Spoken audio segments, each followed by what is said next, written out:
Hi, Romeo. Doing railroad superintendent stuff? Yeah? Oh, you continue to lick that paper there. Oh, you're drinking. Okay, cool. Hey guys, how you doing? It's me, Mike. Had a video this week that actually had got some views. Um, my video to Trains in the Valley. Big Germ, how you doing? Asked me if I was selling off equipment, and the answer is not entirely. Just a couple things there. So what happened was, um, what happened was I was thinking one night, and I wanted to concentrate more on carload traffic and a little bit slightly less on intermodal right now. And when Athearn earlier this year said that they were going to release 3 road numbers for the Conrail refrigerator cars, the white and blue scheme, which was this one here. I'll show you guys. From 1991. So this is an older model. Athearn earlier late last year, it's out of focus, sorry. Late last year released, or I believe they did. There's a hobby shop that I know of that has them. Released the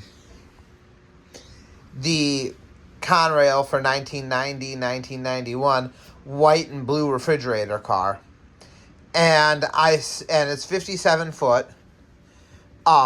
And I really liked this scheme that Conrail did. This was the final scheme they had for the refrigerator cars. When they inherited their cars from the Reading, that's for you, Sammy, and the Erie Lackawanna, they were 50-foot cars, and they were this brown roof and this yellow color.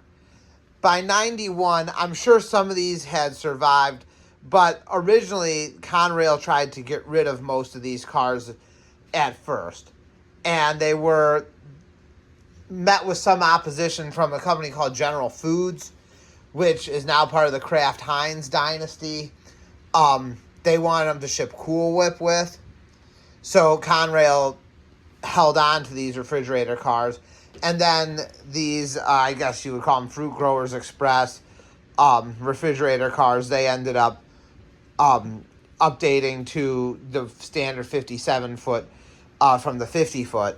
And it would stand to reason that after 1993, sometime after 1993, a lot of the refrigerator cars that were 50-foot disappeared really quick.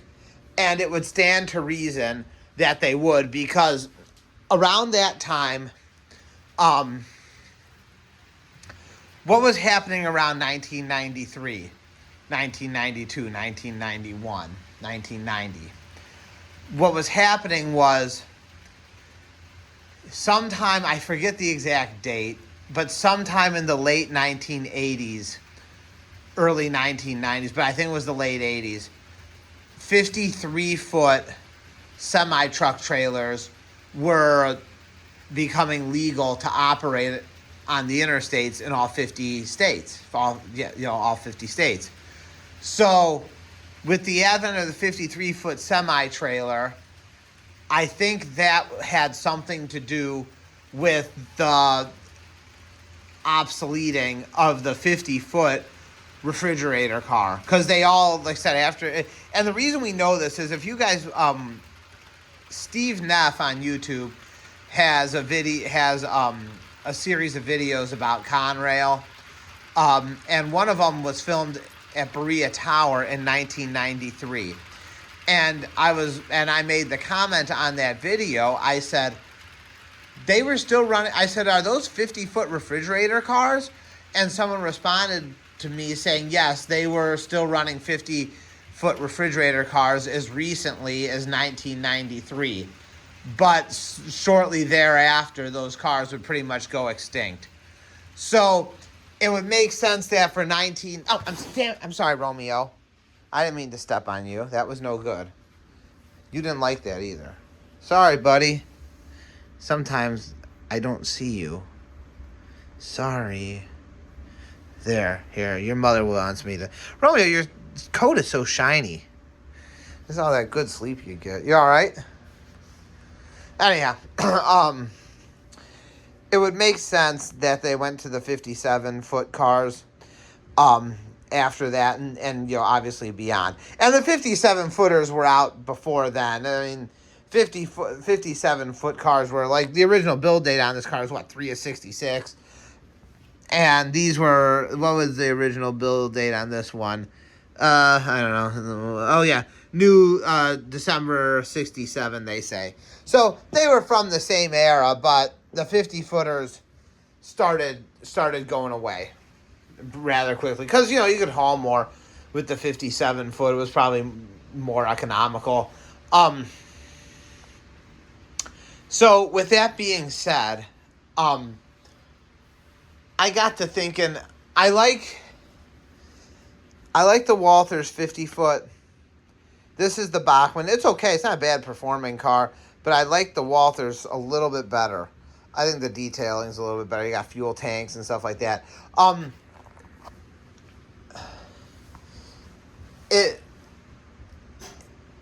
got to thinking, I said,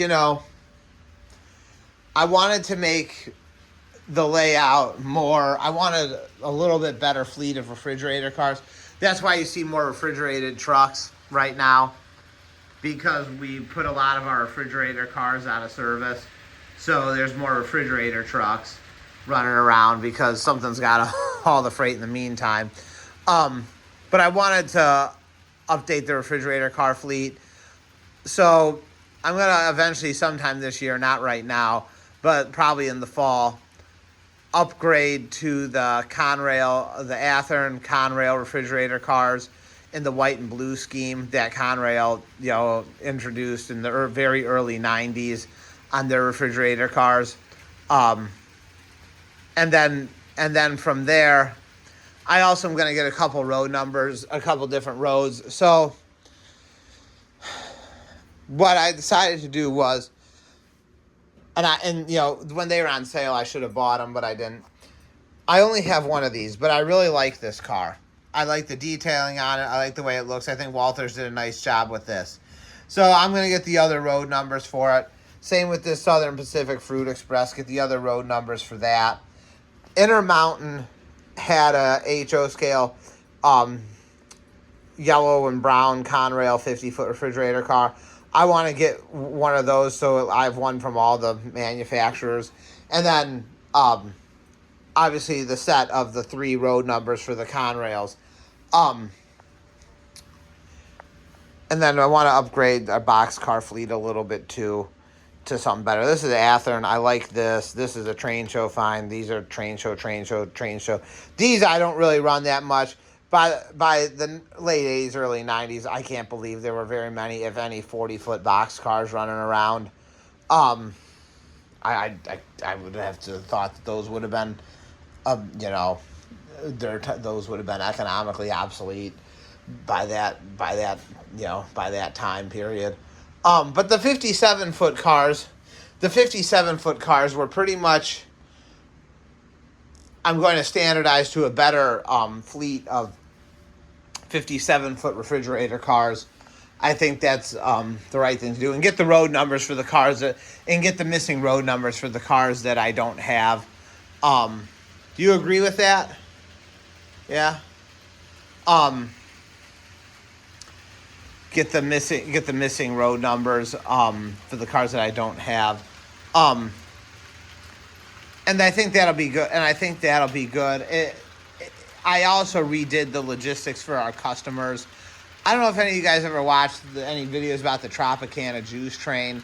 So it goes from, I think, Bradenton, Florida to their warehouse in Kearney, New Jersey, and then they have another warehouse in Cincinnati, Ohio.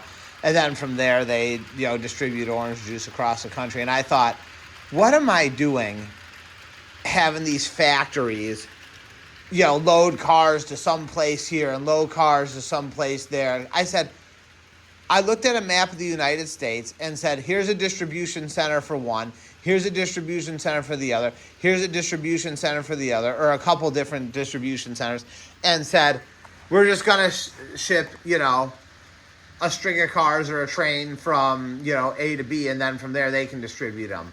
So I reworked the logistics and the receiving schedule for a lot of the industries because it was becoming too much for me to manage. All the switching and, I was doing multiple switches at, one industry, double and triple switches. Yes, sir? What? You want a snack? You want a snack? All right, let's go have it. Do you want a snack? All right. Well, we can go have a snack. Well, I don't know. You want my... Yeah, you go do that. Here, watch this. We'll go feed Romeo a snack. Romeo! Romeo! Come on. Let's go have a snack.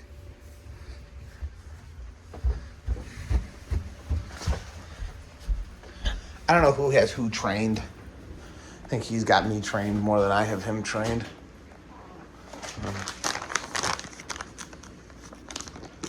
But his mother will be happy to see him on the internet. She likes anytime there's a video of him. Jesse, you don't get any snacks.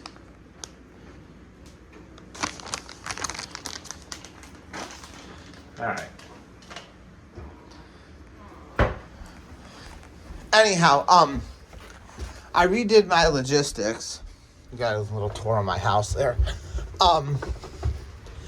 I redid my logistics, and I picked carriers, and I looked at the warehouses where I wanted to put them for each industry, and then I decided I was going to assign cuts of refrigerator cars to those warehouses. So, for instance, anything coming from Baltimore or the Southeast is going to be a Fruit Growers Express car because Fruit Growers Express operated in the Southeast.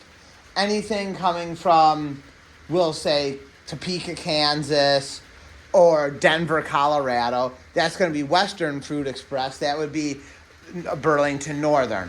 Anything coming from Los Angeles, San Francisco, especially San Francisco, Dallas, any kind of Texas shipment, or California for the most part, is going to be Pacific Fruit Express, either Union Pacific Fruit Express or Southern Pacific Fruit Express.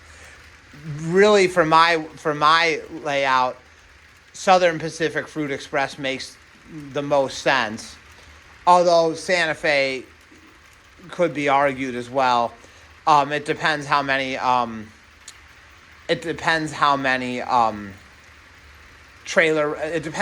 runs we have from Los Angeles to California. Walthers, a lot of their kits, not all of them, like this one is not the case. But over here, this one, what is Central Beverage, this you can accommodate two 50-foot boxcars on. So what I'm going to do is, because this is the Mega Pizza vegetable processing building, I am going to run 50-foot refrigerator cars to this industry, so we can spot two cars at a time. That may not always work out like that all the time, but that's how it's going to be. Most of my produce runs actually are going to be Pacific Fruit Express or Southern Pacific Fruit Express, and I'm just going to get the missing Union Pacific ones road numbers that I don't have because, why not?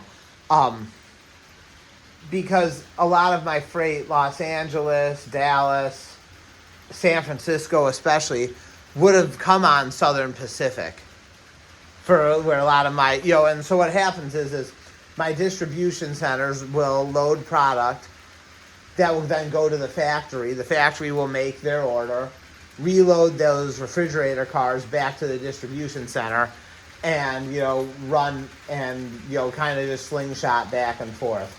That's how I have it set up to run now, and it'll be a lot easier to manage. And we get cooler cars, too. I don't want this to get too long because I know I'm boring and I talk too much. By the way, thank you to all you people who watch and put up with me. I don't know how you could do it. I'm amazed that you guys don't just click off in like a second. And thank you to everyone. I'm also talking to you guys at the Fostoria, Ohio Model Railroad Club. Represent. Thank you for tuning in. I appreciate it. I always check in to see what you guys are up to. So it's cool that that I have a club paying attention to me. The entire club. I'm not a member of any clubs or anything like that. So I'm just here in my basement trying to hack it all together. Anyhow, yeah, so that's what I was thinking. West Coast freight's going to be mostly Pacific Fruit Express, Union Pacific. Most of it's probably going to come on Southern Pacific. And then Midwest and Pacific Northwest would be Burlington Northern. And the Southeast, Chessie System, Seaboard Coastline, that would be mostly Fruit Growers Express. And then any Northeast refrigerated shipments would be Conrail. And that's how I'm picking what boxcars I'm gonna get. And you're gonna see probably this year. I never paid much attention to them. For one, they were done as a corporate entity in 1996, and I was how old was I then? They went out of business when I was 8 years old. They were bought out by Union Pacific, but I never really paid much, living here in Cleveland. We didn't have Southern Pacific here in Cleveland. However, I've been watching lately a lot, especially this week. I had to get the water pump fixed on my personal automobile, so that ended up, I had was sitting at home while they were working on my car. And I was watching a lot this week. Charles Smiley has a lot of videos on YouTube that he did about Southern Pacific. And I understand Southern Pacific for people who lived it. Some people had a lot of nice things to say about them. Management, their upper management said the railroad was kind of chaotic. It was not necessarily a well-ran machine all the time. But Southern Pacific, it certainly had aura. How should I say this? That railroad had aura. The scarlet and gray locomotives, they had cool switch engines, the tunnel motor locomotives, their big trains, going through the desert in California, crossing Donner Pass. That railroad certainly had aura. That I will say that much. Their produce trains, they were quite the operation. A chaotic one from what a lot of people said, but Southern Pacific was definitely a cool operation. And if any of you guys, are interested in them, they're definitely worth taking a look at. And Charles Smiley has a lot of cool videos about them. So we're going to have more Southern Pacific on here because they are a large interchange partner for a lot of my industries here. So they're probably going to be more Southern Pacific in the future. They had a lot of cool locomotives. They had a lot of cool trains, a lot of cool produce trains. If you're into produce and food hauling, they did a lot of that. They had aura for sure.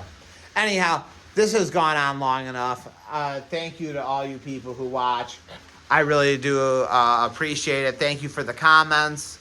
I read them all, try to respond to all of them. I'm amazed that I have the few people who tune in and listen to this that I do. I thank all of you for being interested. And all the people who say it looks great, thank you so much. It's by far and away not anything professional. You can tell that someone who's not who's operating on a very limited budget and scale put this together. But, you know, grateful for all you people who pay attention.